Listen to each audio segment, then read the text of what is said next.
We're all rise. Take the court back in session. You may be seated. Hang on just a minute.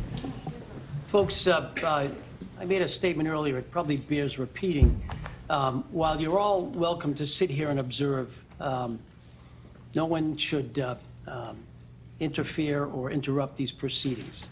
If you do, you risk being held in contempt, which carries a fine or even incarceration in some cases, or certainly being removed from the courtroom. So by all means, sit and observe, but do not interrupt these proceedings. And with respect to the press, we have the pool cameras up here, and other members of the press, you know, if you have your laptops or your telephones, you can communicate with them in the course of doing your job, but you cannot take pictures or record. If anyone violates these requirements, your phone can be taken from you, and as I said, likewise, you can be held in contempt. So I don't anticipate anybody will act contrary to my instruction, and I hope you won't. And I thank you in advance for your consideration in that regard. So, Madam Clerk, go ahead. Certainly. 1888 CR 0598, Commonwealth versus Kevin S. Fowler. This is an arraignment, Your Honor. Thank you. All right. No record. Thank you. Okay, Mr. Fowler, this complaint charges that in the town of Nantucket on July 8th, 2016, did commit indecent assault and battery on person 14 or over. Sir, if you're charged with another offense while this matter is open, you can be held for 90 days without bail. Mr. DA, request beyond the bail warning, any? Beyond the bail warning, Your Honor, the Commonwealth is requesting that Mr. Spacey be ordered to stay away and have no contact with the named victim and his family. All right, certainly the court will impose those conditions. Anything additional? No, Judge. Okay, all right. No requests in terms of movement or staying within the United States, anything? As required by the court, Judge, and as required by the probation department, our only request specifically is the stay away. Okay, all right. Well, those will be the conditions then. Sir, you'll meet with probation. You'll sign those conditions. You'll be required to stay away and have no contact, direct or indirect, with the alleged victim. All right. I know there was a motion filed by defense. I had occasion to look at it. Mr. DA, have you had occasion to look at it? We've reviewed them, yes, Judge. Okay. You want to be heard on the motion, or? Briefly, Judge. Sure. Regarding the motions to preserve, we agree that anything that is currently in our custody and control, we have to preserve, we will preserve, and we will turn over in discovery. Sure. As it relates to the motion to preserve itself, we're suggesting at this point that the scope that is being requested by counsel is overly broad. It's asking for July 7th and July 8th of 2016, but all the way up to the present. We suggest that based on what's been filed up to the present is overly broad. The affidavits and the motions suggest that Mr. Little and his girlfriend or another individual were texting contemporaneously on the 7th into the 8th.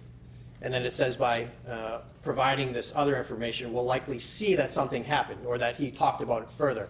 But there's no basis for that information within the motion to preserve. We would suggest that it's a fishing expedition at this point, and that the motion should be narrowed at least to the 7th and 8th of July of 2016. It's a fair point. Mr. Jackson or Ms. Bolero, I don't know who's going to respond, but feel free. I'll be happy to respond. Alan Jackson on behalf of Mr. Spacey. Sure. Your Honor, I don't believe at this point that we need to talk about the scope. That's something in terms of a subpoena. In other words, what I subpoena or what I serve on those individuals might require a discussion or some litigation about the scope. All I'm asking at this point is that we preserve it. In other words, this is data that we believe is not only potentially exculpatory, but likely exculpatory for Mr. Spacey. I simply don't want to see any of that data deleted, destroyed, even inadvertently, or in other words, in any other way manipulated. I don't think it's a burden at all on the Commonwealth, nor on the two individuals named in the motion, MD and the complaining witness, to simply say, I'm ordering you not to destroy anything, so that Mr. Jackson, Ms. Bolero, the Commonwealth can litigate in front of the court at some point whether or not there is exculpatory information that leads all the way up to today. In other words, all I'm asking for is just to put a bubble around that data so it doesn't get destroyed. I'm not saying I get it yet. I just don't want it destroyed yet. Further response? We can only control, Judge, at this point, what's in the care, custody, and control of the I understand. Commonwealth. Right.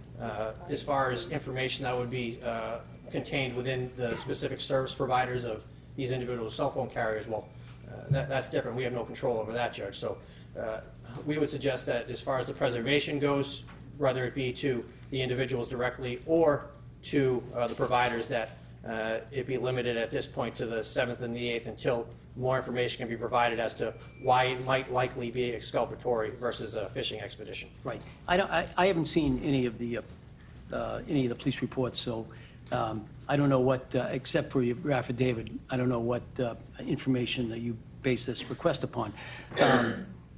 I do think that the 7th and 8th, certainly it would be appropriate to time span to preserve the evidence, but I understand that even if the motion is allowed, it can be modified down the road and can be tightened up. And so I'm inclined to allow the motion. I don't know that I'm going to do it all the way up until, from the 7th and 8th up. I mean, I may give you maybe 6 months worth of preservation, but I don't know that I'm going to require that everything be preserved. Go ahead. No, certainly at this point, that would be satisfactory. 6 months worth of preservation, I think, is better than nothing, and Yeah. I'm certainly willing to accommodate the Commonwealth and the court's All guidance right. on that. So from was it July 7th? July 7 and 8 of 2016. Okay. And 6 months thereafter. All right, and 6 months thereafter, the motion will be allowed, and at least there'll be a requirement that that the cell phones, and I think the cloud-based, Cloud data. and then some passwords, et cetera, that all be preserved.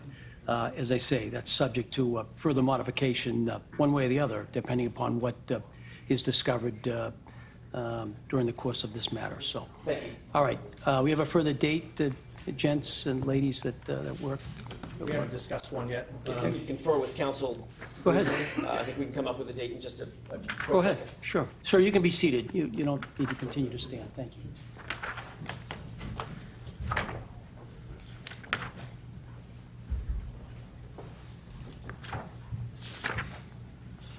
Thanks, actually. You got it. Thanks, boss.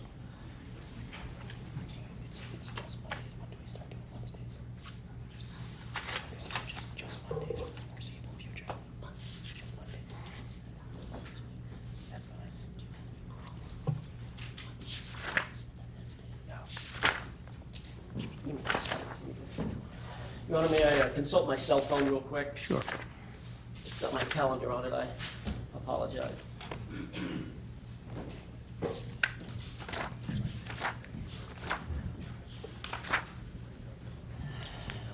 Your Honor, Mr. Jackson is admitted pro hac vice. I am local counsel on the case. Are you going to require my appearance, an appearance from someone from my office at all proceedings? Are you in already? I know you came in so that he could enter the Pro Hoc Vice, but is there? Yes, I do have a notice of appearance on file, and Mr. Jackson was filing one today as well. So your appearance is already in? My appearance is in. Well, we'll leave it there. Thank you. Counsel, it looks like the 18th would be the normal 6-week date, but that's President's Day. I think the court's closed. Yeah. The following Monday, the 25th, I'm on trial in Las Vegas. Can we do it the 4th of March? That's fine. That's okay. Yes. Your Honor, if it pleases the court, counsel and I have discussed informally a date of the 4th of March, which is a Monday. I understand that's most convenient for the court. Yeah, that's right. That's jury week is in February, so March 4th would probably work. And counsel and I also discussed off the record, and I would ask for the court's guidance on this. He has no objection, the Commonwealth has no objections, Mr. Spacey not making that appearance. I can make that appearance on his behalf, along with Ms. Valero, if need be, without him having to to be there on that date. if No, and that's okay. fine. His appearance can be waived. However, he should be, the rule requires that he be available, so he should at least be on the other end of the phone if there's some reason that he needs to be contacted. Absolutely. But his appearance can be waived. Okay. Sure, Thank you. And Thank can you. we schedule that, Your Honor, for 11 a.m. again? sure.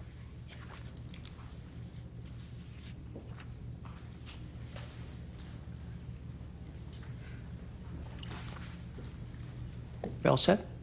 Anything additional, folks? I don't think so, Your Honor. No?